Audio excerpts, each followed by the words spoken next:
Ngày 15 tháng 10, Viện Kiểm sát Nhân dân quận 8, thành phố Hồ Chí Minh vừa phê chuẩn quyết định khởi tố bị can và lệnh tạm giam 6 bị can gồm Phan Văn Hùng, 25 tuổi, Nguyễn Hoàng Long, 27 tuổi, cùng ngụ huyện Bình Chánh, Trần Ngọc Minh Thắng, 21 tuổi, Nguyễn Vĩnh Đạt, 19 tuổi, Nguyễn Thành Tân, 26 tuổi, Huỳnh Trấn Hảo, 18 tuổi, cùng ngụ quận 8, để điều tra về hành vi gây rối trật tự công cộng.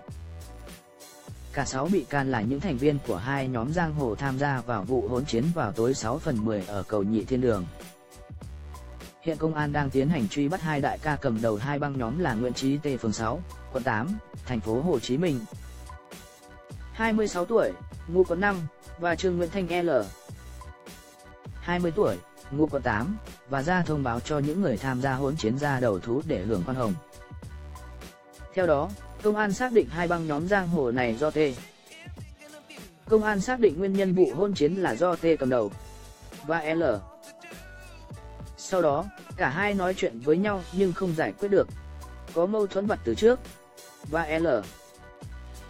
Đàn em của cả hai hay tin nên đã hẹn nhau quyết chiến tại đại lộ Võ Văn Kiệt, quận 5, tối 6/10, đại ca TH rủ thêm Nguyễn Thành Tân, Nguyễn Vĩnh Đạt, cùng SN 1999, ngụ quận 8, Phan Văn Hùng, SN 1993, ngụ huyện Bình Chánh, và 30 người khác.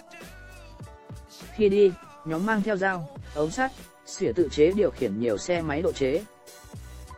Phân khối lớn di chuyển tới khu vực đã hẹn để quyết chiến với nhóm L. Về phần nhóm L, khoảng 20 người cũng trang bị nhiều hung khí đi tới điểm hẹn. Trước khi đi, cả hai đại ca thống nhất dùng ký hiệu bên cánh tay cùng khẩu trang để nhận diện hai bên. Khi vừa đi tới cầu Nhị Thiên Đường, phường 6, quận 8 thì hai nhóm giáp mặt, đuổi chém nhau trên đường.